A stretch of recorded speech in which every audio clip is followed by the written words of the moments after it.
할렐루야. 우리 옆 사람 보고 인사할 때 말씀과 꿈을 붙들고 앞으로 나아갑시다. 조금 길게 말씀과 꿈을 붙잡고 앞으로 나갑시다.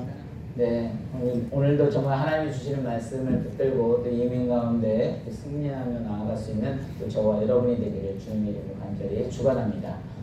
오늘은 창세기 마지막 장이기도 합니다. 여러분 요셉하면 무엇이 가장 생각이 나나요? 요셉하면 꿈. 네, 요셉하면 꿈을 빼놓고는 말할 수 없는 사람인데요. 요셉은 꿈 때문에 그 애굽의 형들로부터 시기와 진술을 받았었고요.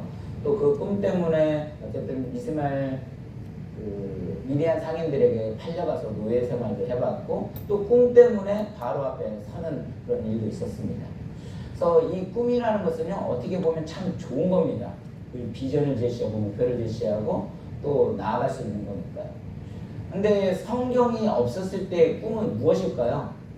성경이 없었을 때 그 꿈은 하나님의 말씀과도 같은 거죠. 그래서 우리들도 마찬가지입니다. 이 말씀을 붙들고 나아갈 때 또 승리하게 될 줄로 믿습니다.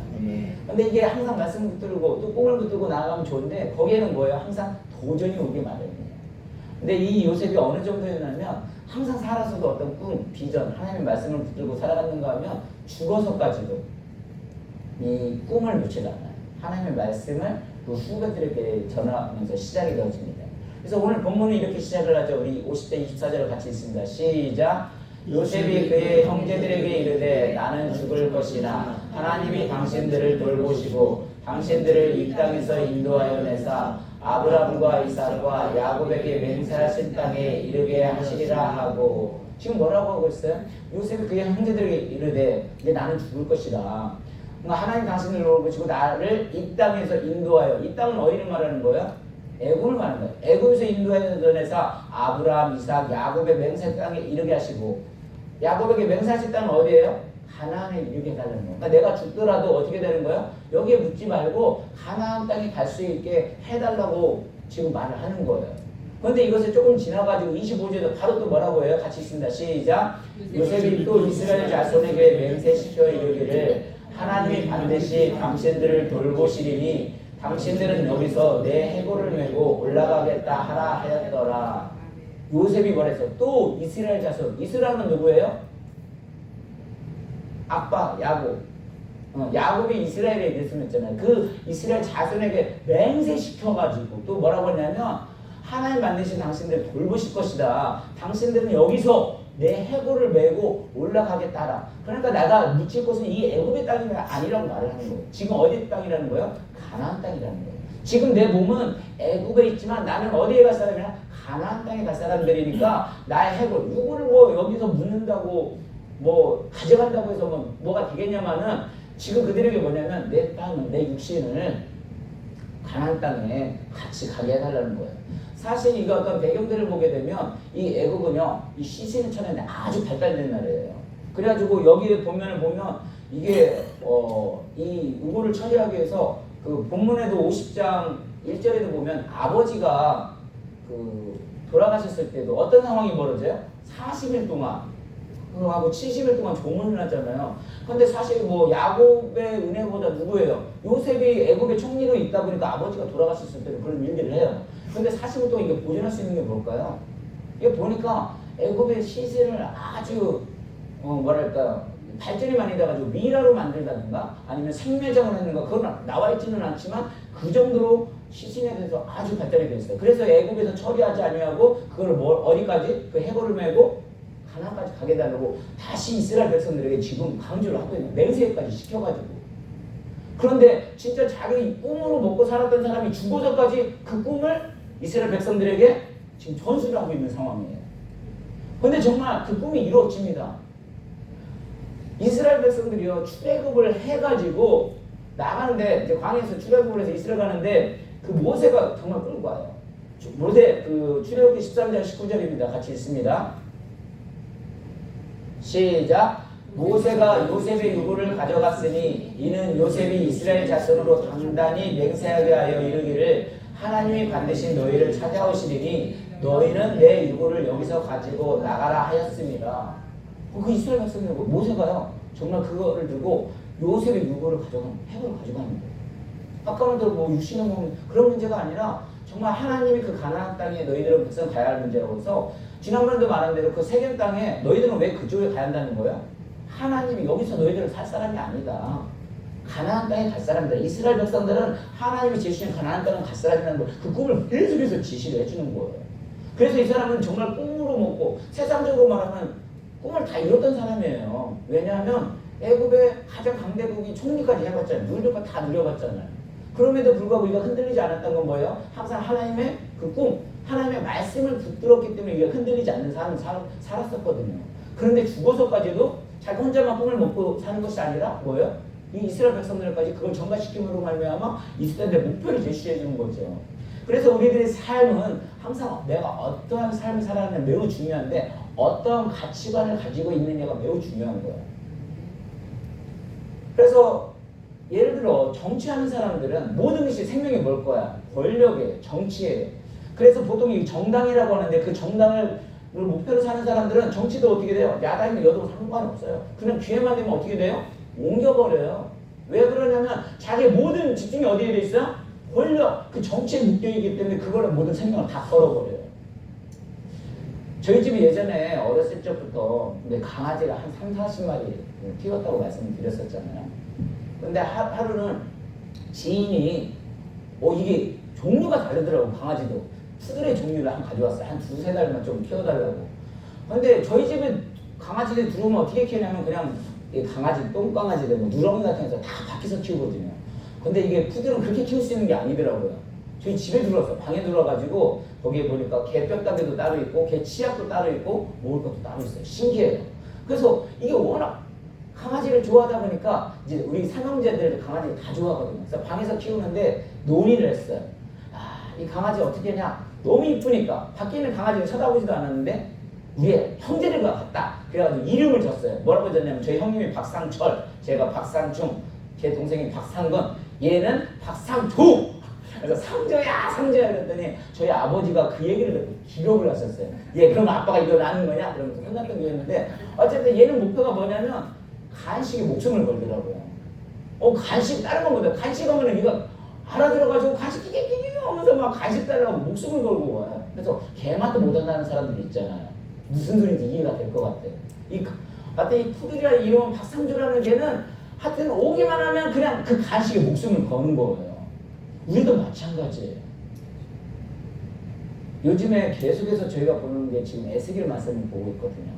에스겔 어떤 상황적으로 보면 에스겔이가 제사장이었고 어떤 이제 포로로 끌려가는 그런 시대였기 때문에 예배당도 없고 성전도 없는데 정말 그런 절망 가운데 있어요.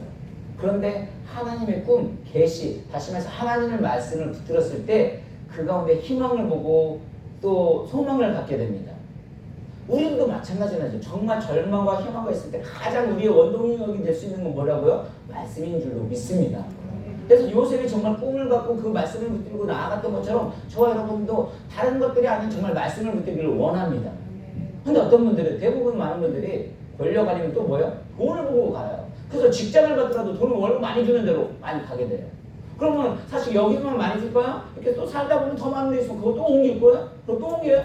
그럼 인생이요. 어떻게 돼요? 그 우위의 개념이거든. 우위. 어느 것이 우선순위냐? 돈 많이 주는 데만 따라가게 되면 그 인생은 어떻게 돼요? 돈이면 모든 일 다 할 수 있는 거예요. 그러니까 돈에 미천에 그냥 돈이 우위가 되다 보니까 돈에 팔려가는 그런 인생. 얼마나 불쌍한 인생이에요. 근데 요셉을 흔들리지 않았던 것은 그런 어떤 정치 우위 그런 걸 바라봤던 것이 아니에요. 하나님의 말씀을 바라보았기 때문에 흔들리지 않고 나아갈 수 있었던 겁니다. 그래서 현실에서 막상 그 꿈을 말씀을 붙들고 가는 거 결코 쉽지는 않죠. 왜냐하면 우리가 삶을 살다 보면 당연히 고난이 있기 마련이에요. 왜 어려움이 없겠어요. 그런데 말씀을 붙들고 나아가는 사람은 흔들림이 없어요. 요셉이 그 말씀을 붙들고 나왔기 때문에 사실 요셉은 뭐예요? 때로는 종으로도 팔려가고 때로는 노예 생활도 했어요. 그리고 또 때로는 애굽의 총리로도 살아갔어요. 그런데 항상 보면 노예보다는 항상 말씀이 위에 있었어요. 애굽의 총리보다는 항상 말씀이 위에 있었어요. 그러니까 거기서 흔들리지 않고 썩지 아니하고 오늘날은 말하면 그 길을 올바로 갈 수 있었던 거예요. 오늘날도 우리의 삶을 주장하는 것이 말씀이 주장이 되기 때문에 우리는 흔들리지 않을 수 있거든요. 저희 와이프가 하는 얘기가 그거거든요.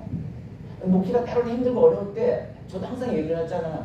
말씀을 붙들고 나아가게 되면 그 말씀이 우리를 붙잡아 줘요. 그래서 아내가 하는 이야기가 정말 다른 사람이 없더라도 당신의 그 목표가 당신의 좌우명이 중요하다. 무엇을 붙드냐? 성도님을 그 말씀으로 교육시키려고 하는 그런 의지가 있느냐? 저한테 물어보거든요. 뭐 그냥 예배만 주일날 예배만 지키는 거는 그건 누구나 하는 거다. 그냥 크리스찬이라면 다 누구나 하는 거다. 근데 정말 담임 목회에서 그 목회를 하려면 그 성도들을 정말 말씀으로 교육을 시키고자 하는 그런 의지가 있느냐?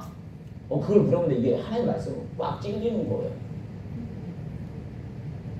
왜냐면 아까 말씀드린 대로 우리가 말은 그렇게 하잖아요. 그런데 우리의 삶의 현실성에 보면 이게 두려움이 있거든요. 근데 확실히 말씀에 붙들림만 되면 담대해지거든요. 흔들림이 없거든요. 그런 사람의 대표 중에 한 사람이 누구예요? 다윗도 그랬잖아요. 다윗도 목동부터 생활을 시작을 해가지고 결국은 정말 권력과 모든 관세를 다 가졌음에도 불구하고 그가 흔들리지 않았던 이유가 있었어요. 그 이유가 뭐예요? 사무엘상 7절에서 18절 한번 보겠습니다. 사무엘하 7장 18절 같이 있습니다. 시작. 다윗 왕이 여호와 앞에 들어가 앉으사 이르되 주 여호와는 나는 누구요며 내 집은 무엇이기에 나를 여기까지 이르게 하셨나이까. 다윗 왕이 뭐였다고요? 여호와 앞에 들어가 앉아서 이르되. 여호와 앞에 앉았다는 건 뭐예요? 늘 하나님 앞에 섰다는 거예요. 하나님 앞에 무릎 꿇고 기도하고 그 가운데 흔들리지 않았다는 거예요. 그러니까 다윗도요 사실 파란만장 삶을 살았거든요. 그런데도 그가 흔들리지 않고 썩지 않은 인생은 뭐였다고요? 하나님 앞에 들어가 앉았다는 거예요. 오늘날 우리가 새벽 기도하는 이유가 뭐예요? 주일날 말씀하는 거 하나님 앞에 서가는 거거든요. 여기다 목숨을 걸어야 하는 거거든요. 정말요 요즘에 너무 감사한 게 저희 달라스 우리 교회가 제가 희망을 바라보는 게 뭐냐면 새벽 기도가 부흥을 하고 있어요. 정말 큰 힘이 되었어요. 한 분 한 분이 더 나오셔서 같이 기도해 주니까 심적으로 많이 힘들어도 그렇게 기도하시니까 정말 힘이 되어지더라고요. 여러분 아시는 대로 저 역시 정말 쉬는 날이 없잖아요. 월요일부터 목요일까지 태권도 하지, 금요일날 하루 종일 또 신문하지, 그 다음에 또 토요일날 그래도 말씀으로 살겠다고 또 말씀으로 요즘에 바꿔가지고 토요일날 말씀을 하잖아요. 정말 육신적으로 많이 지치고 힘들거든요. 그런데 한 분 한 분씩 오셔가지고 더 기도해 주시니까 힘이 되는 거. 그러니까 막 자신감이 생기는 거예요. 그게 언제나 하면 말씀으로 세워주고 기도하고 하나님 앞에 붙들을 때 하나님 주시는 힘이 있기 때문에 그게 가능한 거예요. 그런데 말씀이 없게 되면 환경을 보면 아까 넘어질 수밖에 없는 거예요. 휘청휘청 하는 거예요. 그래서 여러분이요 정말 이 자리에 오는 건 뭐냐면 말씀을 붙드는 거예요. 하나님을 만나는 거예요. 이 시간에도 저희들은 정말 이 말씀을 준비하면서 기도하는 건 뭐냐면 하나님의 뜻을 정말 증거할 수 있게 하여 주시옵소서. 그래서 이 시간에 예배를 통해서 하나님의 말씀을 통해서 우리 성도님들이 상처받은 부분들을 치유를 받게 하시고 그 말씀을 통해서 회복되어지게 하시고 일어날 수 있는 힘으로 믿음, 이민생활 가운데 승리하게 달라고 기도하는 거거든요. 그 말씀이 있을 때 붙들고 싸워나갈 때 우리는 환경이 흔들리지 않는 거예요. 왜냐면 어려움은 당연히 있어요. 교회가 작은데 왜 어려움이 없겠어요. 근데 그 말씀이 있으면 썩지 않는 거예요. 흔들리지 않는 거예요. 여러분 어린아이들도 보면 이게 삶을 살다 보면 가정에 예를 들어 불안한 집안들이 있으면 어떨까요? 엄마 아빠가 예를 들어 매일매일 싸워요. 그러면 그 아이가 온전히 자랄 수 있을까요? 엄마 아빠가 싸우는데 어떻게 잘할 수가 있어요? 온전히 잘할 수 있겠어요? 엄마 아빠가 싸워가지고 맨날 치고받고 싸우는데 이혼할까 말까 그러는데 그 엄마 아빠가 이혼을 했어. 그래가지고 예를 들어 엄마 혼자 와서 이제 또 사명감으로 그 애를 키우겠다고 해가지고 그 애를 데리고 어디로 갈까요? 놀이동산을 갔어요. 그러면 그 놀이동산 놀이동산이다 막 신나게 놀 수 있을 것 같아요? 엄마 손 놓고 그냥 놀이공원 놀 수 있을 것 같아요? 못 놀아요. 왜 못 놀죠? 엄마도 잃어버릴까봐. 얘는 아빠도 이게 이러는데 엄마도 잃어버릴까봐 그 손을 못 놓는 거예요. 반면에 엄마 아빠가 건강한 화목하는 집안에서 자란 아이가 엄마 아빠가 갑자기 같이 똑같은 상황인데 놀이공원을 갔어요. 그러면 어떻게 될까요? 그 그 아이는 놀이공원 가자마자 손 놓아버리고 와 놀이공원이다. 그 놀이공원 다 누리는 거예요. 이것도 뭐고 저것도 누리고 다 누리는 거예요. 왜? 엄마가 자기 찾아줄 걸 확신을 하고 있거든요. 믿고 있거든요. 그러니까 내 마음속에 어떤 말씀에 대한 하나님의 확신이 있으면 그렇게 세상을 힘들어도 그냥 누리고 살 수 있는 거예요. 그런데 그렇지 못하면 이런 마음이 초조한 거예요. 나의 영원하신 기여. 그러니까 하나님의 말씀, 믿음 위에 서서 걸어가세. 믿음이라는 게 뭐예요? 하나님에 대한 확신이 있는 거예요. 그래서 말씀을 붙들고 나갈 때는 가능한 건 어떻게 해요? 그냥 순종하면 되고, 불가능한 건 뭐예요? 그냥 신뢰하면서 나아가면 되는 거예요. 그런데 말씀에 서 있지 않으면 그 환경에 의해서 다들 떨리거든요. 무섭거든요. 창세기 50장 19절 한번 보겠습니다. 뭐라고 나와졌는지. 자, 요셉이 그들에게 이르되 두려워하지 마소서 내가 하나님을 대신하리까. 이게 무슨 소리예요? 지금 상황이 어떤 상황이냐면 이제 오늘 본문 바로 전이죠.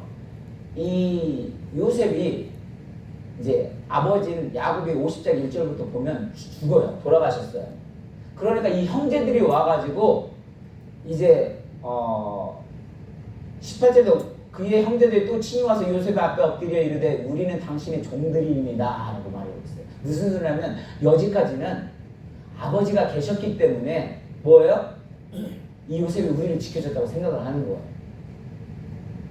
그러니까 이 아버지가 돌아가시자마자 어떻게 되고 이 형들이 이게 또 친히 와서 요셉의 앞에 엎드려 이르되 우리는 당신의 종들이다.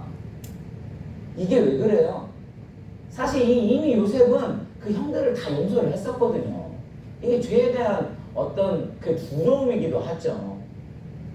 그러니까 이미 사실 요셉은 이미 형들하고 울면서 화났을 때 이미 다 품고 나눠주고 용서를 했는데 이 형들은 그 불안함 때문에 이제 아버지가 없었으니까 그 두려운 거예요. 그러니까 지금 이 요셉이 형들에게 말을 하죠. 19절에서 21절 한번 같이 보겠습니다. 뭐라고 하는지.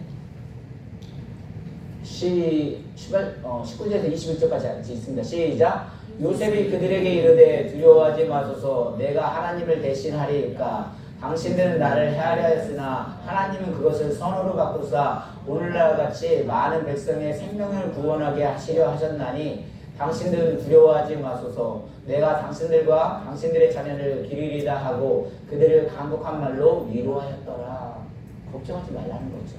그러면서 그 형들을 위로를 합니다. 왜요? 하나님에 대한 말씀에 대한 확신이 있기 때문에 그들을 위로할 수 있는 여유까지 생기는 거예요. 그러니까 자기 이 말씀에 붙잡히게 되면 자기 혼자만이 변화되고 그런 것이 아니라 뭐예요? 전파가 되는 거예요. 다른 사람까지 그 담대함을 주는 거예요. 그래서 아까도 말한 것처럼 다른 사람까지 누릴 수 있는 인생을 만들어 버립니다. 나 혼자만 두려워하는 것이 아니라 나 혼자만 담대하고 나만 변화되는 것이 아니라 이렇게 하나님 말씀 가운데 함께 그 비전을 품고 나아가게 되면 그 다른 사람의 인생까지 도와줄 수 있는 여유, 그 꽃을 피우는 그런 힘까지 하나님이 주신다는 노래입니다. 그래서 우리는 항상 내 내면 세계에 확신이 있는 것도 매우 중요한데 그 내면은 늘 이런 죄로 인해서 자꾸 속삭이거든요. 네가 뭘 할 수 있겠냐고. 우리도 기도하지만 사단도 기도해요. 왜냐하면 아까 말대로 이런 죄를 통해서 자꾸 타고 들거든요. 불안함을 심어주거든요. 근데 하나님의 말씀에 확신을 가지고 있으면 아까 말대로 환경의 영향을 안 받을 수는 없어요. 근데 그 환경을 이길 수 있는 힘을 주신다는 거죠. 근데 사단은 어떻게 할까? 자꾸 두려움을 줍니다. 우리에게. 사람이 없는데, 환경이 없는데 너가 이걸 이길 수 있어? 자꾸 두려움 때문에 넘어지려고 해요. 아까 말대로 엄마 아빠가 하나가 불안하면 자꾸 불안해서 뭔가를 누리지 못하도록. 근데 하나님은 우리에게 원하시는 게 그런 게 아니거든요. 하나님의 말씀에 붙들림 받아서 어떻게 하기를 원하신다고요? 다른 사람 그런 성찰까지 우리를 품어서 항상 샬롬의 은혜를 베풀 수 있는 그런 은혜를 주라고 우리에게 뭐예요? 고통이 있고 어려움이 있는 거라고 말을 했잖아요. 그래서 우리는 성장하는 거라고 했잖아요. 근데 그 말씀에 붙들리지 않으면 성장이 오면 주눅이 들어서 자꾸 넘어지고 두려워서 뭔가를 나가지 못하는 거예요. 그래서 하나님의 꿈을 전달하게 되면 다시 말하면 우리는 일어날 수 있는 거예요. 그래서 아까도 말했지만 제가 새벽 기도하는데 너무 요즘 힘받는다는 게 뭐냐면 새벽 기도 끝나고 이제 우리가 같이 간식을 먹거든요. 근데 간식을 먹는데 어떤 분이 이러시대요. 권사님 얼굴이 너무 피부가 좋고 너무 평안해요. 그러시면서 하시는 말씀이 그 안에 예수님이 있기 때문에 예수님이 있으면 진짜 평안을 주기 때문에 실제 나이보다 피부가 더 좋다는 거예요. 예수님이 주시는 참 평안이 있기 때문에. 그건 뭐냐면 예수님만이 주시는 평안이 있기 때문에. 왜 인생 사는 자체인데 어려움이 없겠어요. 근데 그 예수님을 붙드는 삶이 있기 때문에 그 어려움 속에서도 진짜 평안을 얻을 수 있다고 말하는 것처럼 이 요셉은요 늘 하나님의 말씀을 붙들고 하나님이 주시는 평안이 있었기 때문에 그 일들을 모두 감당했던 겁니다. 그래서 우리의 마음에 때로는 의심이 있고 어려움이 있고 두려움이 있으니까 정말 우리의 마음을 위를 점하는 것이 무엇인가를 한번 되돌아봤으면 좋겠어요.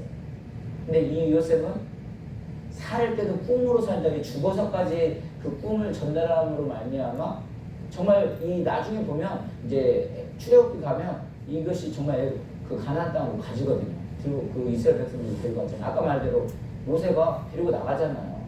근데 그 꿈이 정말 이루어져요. 그래서 이 말씀이 있을 때 아까 말대로 이게 썩지를 않는 거예요. 그냥 하나님이 원하시는 그 일들을 고통 가운데 어려움이 있어도 다 갈 수 있는 거예요. 그래서 와 권위로부터가 어떤 부자 되면 아니면 물론 고통이 너무 많이 와도요 사람이 썩습니다. 너무 힘드니까.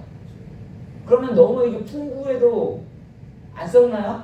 풍부해도 썩어요. 돈 때문에 오히려 더 썩는 사람들도 많이 있어요. 그것 때문에 하나님을 버리는 사람들도 많이 있어요. 그런데 말씀을 붙드는 사람들, 하나님을 붙드는 사람들은 썩지를 않아요. 그래서 내 마음에 꿈, 하나님의 말씀, 비전 붙은 건 매우 중요하다는 사실입니다. 그렇게 하나님의 말씀을 붙들 때 다른 사람한테도 당당할 수 있고요. 뿐만이 아니라 나의 변화뿐만이 아니라 아까 뭐예요?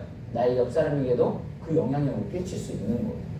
그래서 저와 여러분들은 오늘도 정말 이 하나님의 거룩한 말씀을 통해서 정말 기도를 통해서 예배를 통해서 늘 하나님의 말씀을 만나고 또 그 하나님의 말씀을 붙듦으로 말미암아 이민 생활 가운데 또 승리의 삶을 살기를 주님으로 간절히 축원합니다. 그래서 요셉은 오늘 결론적으로 말하면 죽었어요. 그런데도 불구하고 자기 시신과 유고를 통해서 계속 꿈을 심어주는 사람으로 남았습니다. 그리고 그 꿈이 430년의 그 종생활을 하는 후에도 정말 그 꿈이 이루어집니다. 그래서 당시도 요셉처럼 살아서도 물론 죽어서도 하나님의 꿈을 전하는 인생, 또 말씀으로 말하는 거룩한 인생이 되기를 주님으로 축원합니다. 달라스 교회도 나아갑니다. 앞으로 이제 H마트가 들어오고 오픈이 되어지고 지금 전도지를 제작을 하고 준비하고 있는데 사실 그것이 아까 말대로 말씀을 붙들지 않으면요 그것도 마음에 부담이 있어서 거기서도 또 넘어지는 사람도 또 있습니다. 저는 달라스 교회에 있는 분들을 영원히 다 같이 갈 거라고 항상 생각을 했거든요. 근데 정말 이게 말씀에 붙들리지 않으면 이게 넘어질 수밖에 없는 거예요. 그래서 전도하는 것도 마찬가지예요. 말씀을 붙들었을 때 그 어려움들을 이겨낼 수 있어요. 밖으로 나가서 전도하려고 해봐요. 쑥스러워서 그거 쉽지 않아요. 막상 전도 나가면 여러분 그 전도지 아이고 얼마나 권사님 얼마나 고생 많으셨어요. 이거 바쁘신데 이런 것들 주셔서 이렇게 할 것 같아요? 쳐다보지도 않고 인상 쓰고 그럴 수도 있어요. 근데 그게 내가 말씀을 붙들리지 않으면 그거 감당하기도 그거 쉽지 않아요. 내가 왜 이걸 해야지? 뭐 이런 생각이 들어요. 근데 그 말씀을 들으면 그거조차도 그 영혼이 어떻게 보일까요? 똑같은 상황인데 오히려 불쌍하게 보이는 거예요. 그래서 하나님이 심어줘야지 그 마음으로 전달이 되어지는 거예요. 그래서 그 마음을 느끼게 되면 그때 오는 거거든요. 그래서 저와 여러분들은 다시 한번 또 하나님의 말씀을 붙들고 달라스 우리 교회가 계속해서 성장해가고 정말 하나님이 원하시는 그 부흥이 뭘까? 물론 수적인 부흥이 제가 원하는 부흥이고 우리가 원하는 부흥일 수도 있지만 정말 하나님이 원하는 건 그 말씀에 붙들리는 자체가 영적으로도 부흥이 될 수 있는 겁니다. 그래서 저 여러분들이 하나님 말씀을 붙들고 오늘도 그 꿈을 붙들고 승리하는 저 여러분이 되기를 오늘도 주님의 이름으로 간절히 축원합니다. 우리 이 시간 함께 기도하겠습니다. 기도할 때 하나님